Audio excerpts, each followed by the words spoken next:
Class 12th BO। Topic है account sales माने विक्रय विवरण।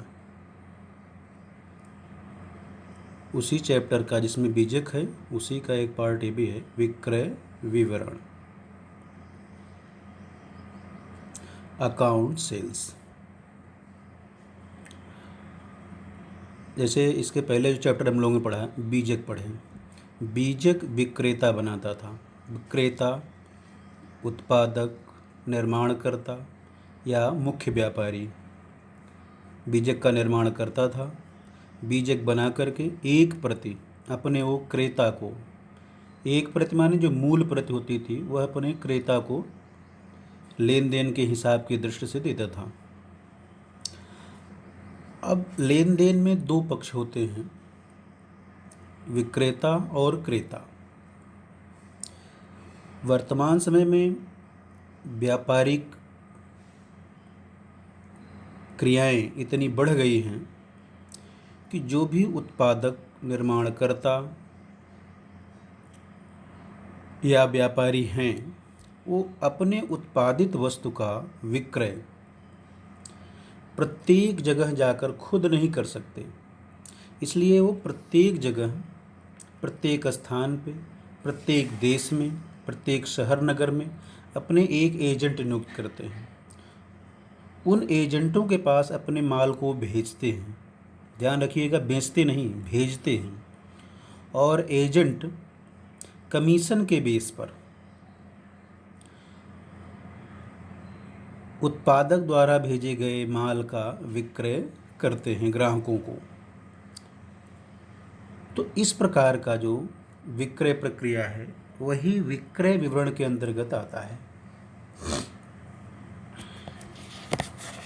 वर्तमान समय में व्यापारी अपने माल के विक्रय में वृद्धि के लिए, बढ़ावा के लिए देश विदेश में अपने एजेंट नियुक्त करते हैं, क्योंकि प्रत्येक जगह वो खुद जाकर अपना माल नहीं बेच सकते, संभव ही नहीं है। तो जब व्यापारी दूसरे शहर या विदेश में किसी व्यापारी के पास कमीशन के आधार पर माल बेचने के लिए भेजता है तो जो माल भेजा जाता है उसे प्रेषण कहते हैं, चालान कहते हैं, कंसाइनमेंट कहते हैं। माल भेजने वाले व्यापारी को चालानकर्ता, कंसाइनर, और माल पाने वाले व्यापारी को प्रेषी या प्रेषणी, इंग्लिश में कंसाइनी कहते हैं। तो दो पक्ष होते हैं, एक पक्ष है सेलर का या ट्रेडर का या प्रोड्यूसर का। विक्रेता, व्यापारी, उत्पादक या प्रेषक, कंसाइनमेंट, ये अपना उत्पादित माल अपने एजेंट के पास भेजेगा। ठीक है। तो जो प्रेषक है, उत्पादक है, जब अपना माल एजेंट के पास भेजा तो इसे यही कहते हैं चालान या प्रेषण। इन दोनों के बीच जो क्रिया हो रही है व्यावसायिक, उसको बोलेंगे प्रेषण, कंसाइनमेंट। तो इसके पहले चैप्टर में कि जो प्रलेख उत्पादक, प्रेषक या विक्रेता बनाएगा उसको हम इनवॉइस बोलेंगे, बीजक बोलेंगे। और जो प्रलेख एजेंट बनाएगा, प्रेषी बनाएगा, कंसाइनी बनाएगा, उसको हम बोलेंगे अकाउंट सेल। अकाउंट सेल्स माने वही विक्रय विवरण। विक्रय विवरण मतलब जो माल प्रेषक द्वारा भेजा गया है एजेंट के पास, एजेंट कुल कितना माल बेच पाया या एजेंट द्वारा कुल कितना माल बिका, उसका एक विवरण वह अपने उत्पादक को, प्रेषक को, मालिक को भेजता है। उसे ही कहते हैं विक्रय विवरण। तो जो प्रेषणी होता है वो सारा माल बिक जाने के बाद अपने मालिक के आदेशानुसार समय समय पर बेचे गए माल का हिसाब बनाकर अपने मालिक को, प्रधान को, उत्पादक को, प्रेषक को भेजता है। इस विक्रय के हिसाब को ही हम कहते हैं विक्रय विवरण। शुद्ध विक्रय में से एजेंट अपना कमीशन, अपना खर्च व्यय घटा देता है और जो रकम बचती है उसको अपने मालिक के पास भेज देता है। कभी कभी एजेंट या प्रेषी कंसाइनी कुछ एडवांस भी रकम भेज देता है, अग्रिम राशि, पेशगी राशि। अगर पेशगी राशि एडवांस रकम प्रेषक को दिया है तो वह भी घटा देता है। जो शेष राशि बचेगा वह अपने मालिक के पास प्रेषित कर देता है। इसे ही कहते हैं हम विक्रय विवरण। अब विक्रय विवरण बनाता कौन है? एजेंट। इसलिए पूरा प्रोफार्मा जो रहेगा वो एजेंट का रहेगा। इसमें एजेंट का नाम और पता, माल कब बेचे या विक्रय विवरण कब बनाए उसकी तिथि, जो प्रेषक है, एजेंट है, उत्पादक है, इसका नाम और पता, माल जो भेजा जा रहा है प्रेषक द्वारा, वो जहाज, रेलवे आदि से भेजा जा रहा है तो उसका नाम, विक्रय किए गए माल का विवरण जैसे वस्तु का नाम, किस्म, मात्रा, दर आदि, ग्राहकों को दी गई व्यापारिक छूट यदि कोई है तो उसका भी विवरण, एजेंट द्वारा प्रधान की तरफ से किए गए व्यय, एजेंट का कमीशन और प्रधान को माने उत्पादक को, प्रेषक को भेजी जाने वाली शुद्ध राशि। अब शुद्ध राशि जो भेजी जा रही हो चेक में है कि ड्राफ्ट में है कि नकद है, और लास्ट में भूल चूक लेनी देनी, इस लेन देन में अगर कोई भूल चूक हुआ हो तो उसको भी हम भविष्य में हिसाब किताब करके चुकता करेंगे। अंत में जो विक्रय विवरण बनाता है माने एजेंट, उसका हस्ताक्षर और उसका पद, इतना चीज़ हम दिखाएंगे विक्रय विवरण में। अब एक क्वेश्चन लेते हैं, क्वेश्चन के माध्यम से हम विक्रय विवरण समझेंगे। बहुत ही सरल है। बीजक और विक्रय विवरण दोनों में से कोई एक क्वेश्चन, कभी कभी दोनों क्वेश्चन बोर्ड एग्ज़ाम में अवश्य आते हैं, इसलिए थोड़ा ध्यान से विद्यार्थी भैया इसको देखेंगे।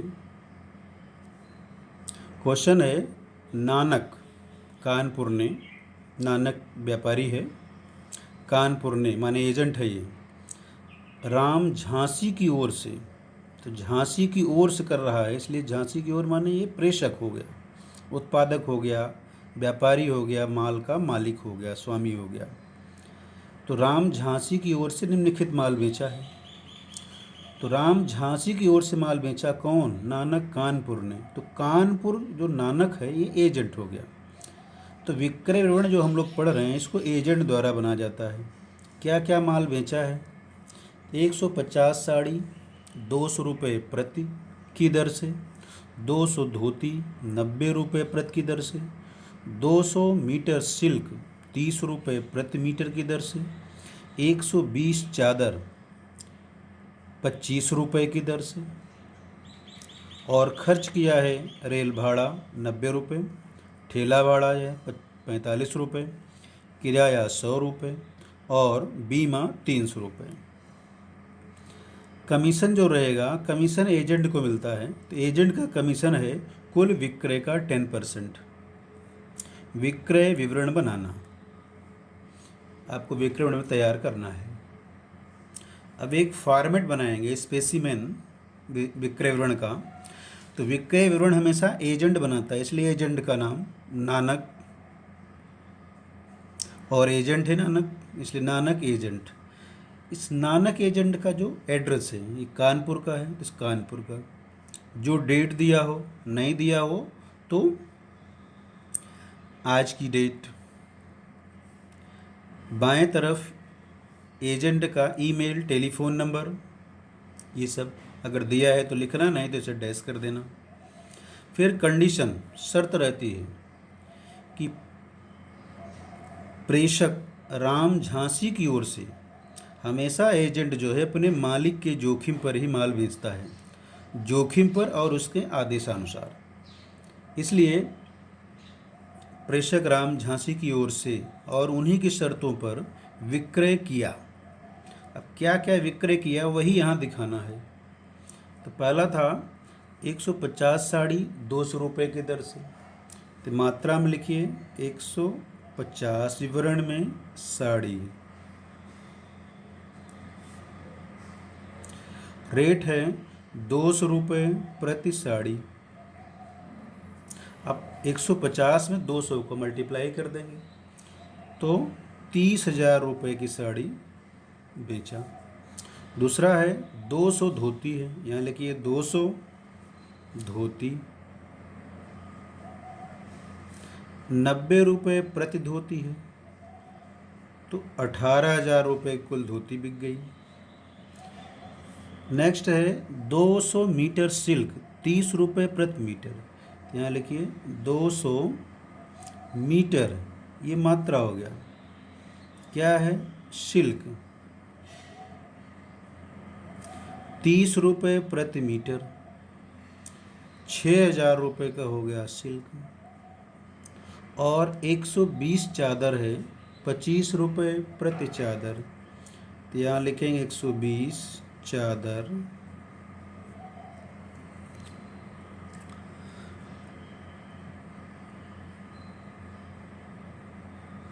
₹25 प्रति चादर है, 25, 0, 12 पंचे 60, 12 दूनी 24, 30, 3,000 रुपये के बिक गया। ये इतना माल बिका है तो इसको जोड़ देंगे। 30, 18, 48, 6, 54, 3, 57,000 रुपये, 57,000 का कुल माल बिका। विक्रय विवरण में व्यापारिक कमीशन और व्यापारिक व्यय दोनों घटा देते हैं। पहले हम घटाएंगे माइनस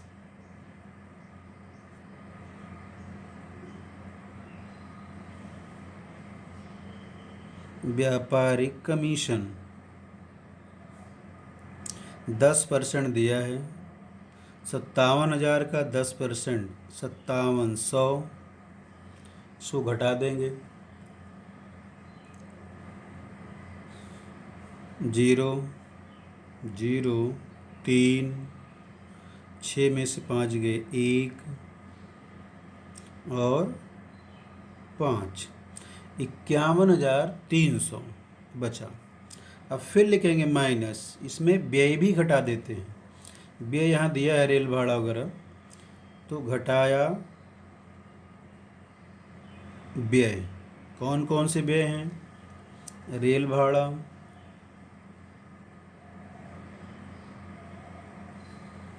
₹90, ठेला 45, किराया 100 और बीमा 300। यही कुल खर्च किया है। पूरा खर्च जोड़ करके जो विक्रय राशि बची है कमीशन घटाने के बाद उसमें से लेस कर देंगे। 5, 9, 4, 13, 3, 1, 4, 1, 5। ठीक। अब 51,300 में से इसका संपूर्ण व्यय घटा देंगे। 10 में से 5 गए 5, 9 में से 3 गए 6, ये बचा 12 में से 5 गए 7, 0 और 5, 50,700, माने कुल विक्रय हुआ 57,000 का। एजेंट को कमीशन मिला 5700, अमाउंट बच गई विक्रय 51,300। एजेंट खर्च किया तो एजेंट अपना कमीशन और खर्च घटा देता है। पहले कमीशन घटाया फिर कुल खर्च घटा दिया, जो रकम बची 50,765 यही अपने मालिक के पास हो भेज देगा। और इसको शब्दों में भी लिखना। यहाँ रुपए का चिन्ह, रुपए 50,765 मात्र।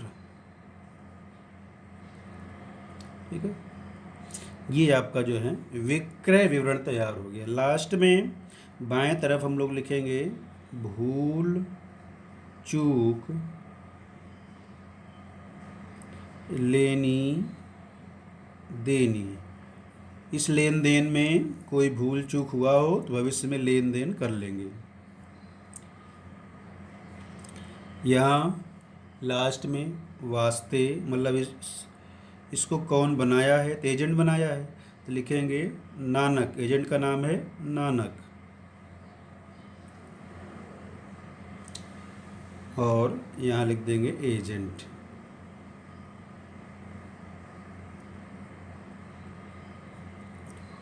ये आपका जो है क्वेश्चन हुआ।